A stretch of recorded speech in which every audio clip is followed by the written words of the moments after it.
नमस्कार। SS Singh PG college के online class में आप सभी का स्वागत है।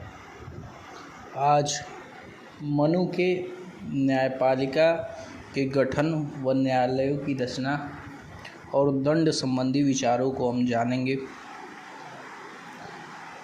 तो न्यायपालिका का गठन व न्यायाधीशों की रचना के विषय में मनु का मत है कि राजा के द्वारा न्यायिक कार्यों का संपादन यानी न्याय करने की जो प्रक्रिया है वह एक न्याय सभा के आधार पर किया जाना चाहिए। यानी न्याय के लिए एक न्याय सभा होनी चाहिए जिसमें राजा ऐसे ब्राह्मणों और पार्षदों के साथ बैठे जो विधि ज्ञान में पारंगत हों तथा न्यायिक शक्ति के प्रयोग हेतु दोषमुक्त परामर्श दे सके। कहने का तात्पर्य यह है कि जो विधि का ज्ञान रखते हों और जो निष्पक्ष न्याय कर सकें, ऐसे लोगों को न्याय सभा में नियुक्त किया जाना चाहिए।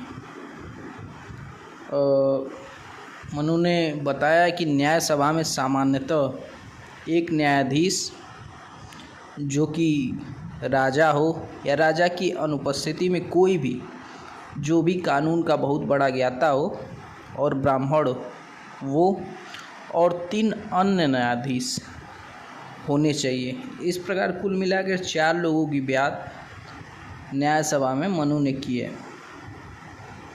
उन्होंने कहा कि न्याय सभा की जो अध्यक्षता है वो राजा करेगा, लेकिन जो न्याय प्रदान करने का कार्य है वो कम से कम 3 पार्षदों के साथ मिलकर किया जाना चाहिए। मतलब जो न्याय सभा के 4 लोग हैं उसमें से कम 3 लोगों की सहमति, मतलब 3 लोग होने ही चाहिए न्याय देने की प्रक्रिया में। किसी ने कोई गुनाह किया है तो उसमें अगर कोई दंड दिया जा रहा है या फिर उन्हें बख्शा जा रहा है तो उस पर विचार विमर्श करने के लिए कम से कम 3 लोग होने ही चाहिए। मनु ने कहा कि न्याय सभा में सामान्यतः तो शास्त्रों को जानने वाले ब्राह्मणों को ही नियुक्त करना चाहिए, लेकिन अगर वो न हो तो क्षत्रिय या वैश्य को न्यायिक पद पर नियुक्त किया जा सकता है। लेकिन मनु का यह मत था कि शूद्रों को न्यायिक पद पर या न्याय सभा में नियुक्त नहीं किया जाना चाहिए। इसके अलावा उन्होंने समस्त प्रकार के जो भी विवाद हैं, झगड़े हैं, वो न्यायिक प्रक्रिया है उसको 2 श्रेणियों में वर्गीकृत किया है। प्रथम वे विवाद हैं जिनमें किसी व्यक्ति अथवा व्यक्ति समुदाय पर हिंसा का अभियोग हो, यानी कोई किसी का मर्डर कर दे या मारपीट करे। ये सारे जो न्याय हैं, जो भी अभियोग है, ये न्यायालय के आपराधिक क्षेत्राधिकार के अधीन माने जाएंगे। दूसरे में वे विवाद होंगे जो भूमि या धन के लेन देन से संबंधित हों, जैसे किसी की मेड़ के लेकर झगड़ा हो, किसी की खेत के लेकर झगड़ा हो। ये सब जो विवाद होंगे वो दीवानी विवाद की श्रेणी में आएंगे। इसके अलावा मनु ने इन 2 प्रकार के विवादों को अलग अलग 18 श्रेणियों में विभक्त किया है। और मनु ने ये कहा है कि पृथक पृथक जो वाद हैं उन पर न्यायालयों को उनकी प्रकृति यानी उनका स्वरूप क्या है उसके आधार पर विचार करना चाहिए। इसके अलावा मनु के दंड संबंधी विचार में जो बात कही गई है उसमें मनु के अनुसार जो दंड है वो राज्य शक्ति का निर्णायक तत्व होता है जिसकी धुरी पर राज्य का संचालन होता है। यानी मनु का मानना था कि जो दंड है उसी के अनुसार राज्य के पूरे प्रशासन शासन का संचालन होता है। उन्होंने दंड के महत्व को बताते हुए कहा कि दंड जो है सभी धर्मों का रक्षक है और इसी के कारण मनुष्य स्वधर्म का पालन करते हैं। यानी भय से ही, दंड से ही मनुष्य जो है अपने धर्म का पालन करते हैं। उन्होंने दंड को सर्वोच्च व सर्वशक्तिमान कहा है। इसके अलावा दंड ही समस्त सामाजिक व्यवस्था की रक्षा व देखभाल करता है, यह भी मनु ने कहा है। दंड राज्य की संपत्ति की रक्षा तथा वृद्धि के लिए अनिवार्य है। उनका मत है कि दंड जो है सर्वोच्च तथा सर्वशक्तिमान तत्व है, अतः दंड को धारण करने वाला व्यक्ति अर्थात जो राजा है वो समाज में सर्वोच्च है।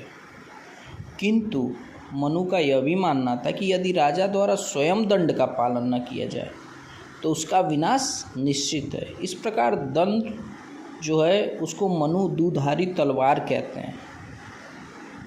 मनु ने दंड की महत्ता का बहुत ही गुणगान किया और ये कहा है कि दंड को धारण करने वाला व्यक्ति पवित्र, सत्य प्रतिज्ञ व शास्त्रोचित आचरण करने वाला होना चाहिए। उन्होंने यह बात कही कि जो दंड है उसकी व्यवस्था जो है अपराध के अनुसार होनी चाहिए। उन्होंने दंड व्यवस्था में गति शोधात्मक, निरोधात्मक और सुधारात्मक 3 ही सिद्धांतों का समन्वय किया है। यानी कब, किस अवस्था में और कितना दंड दिया जाना चाहिए, यह बात मनु कहते हैं। मनु कहते हैं कि दंड देने से पूर्व अपराध का प्रसंग क्या है, यानी अपराध किस कारण किया गया, अपराध कितनी मात्रा में, यानी क्या मर्डर कर दिया गया, हाफ मर्डर किया गया, उसके प्रकार एवं स्वरूप, अपराध की सामर्थ्य, उसके अलावा परिस्थितियां क्या रहीं जिनमें यह अपराध किया गया, उस पर विचार कर कर ही दंड दिया जाना चाहिए। उनका मानना था कि पुरुषों की अपेक्षा स्त्रियों को व शेष वर्गों की अपेक्षा ब्राह्मणों को कम दंड देना चाहिए। मनुस्मृति में तो यहाँ तक कहा गया कि ब्राह्मणों के लिए हत्या जैसे अपराध पर भी देश निर्वासन जैसे साधारण दंड की व्यवस्था है।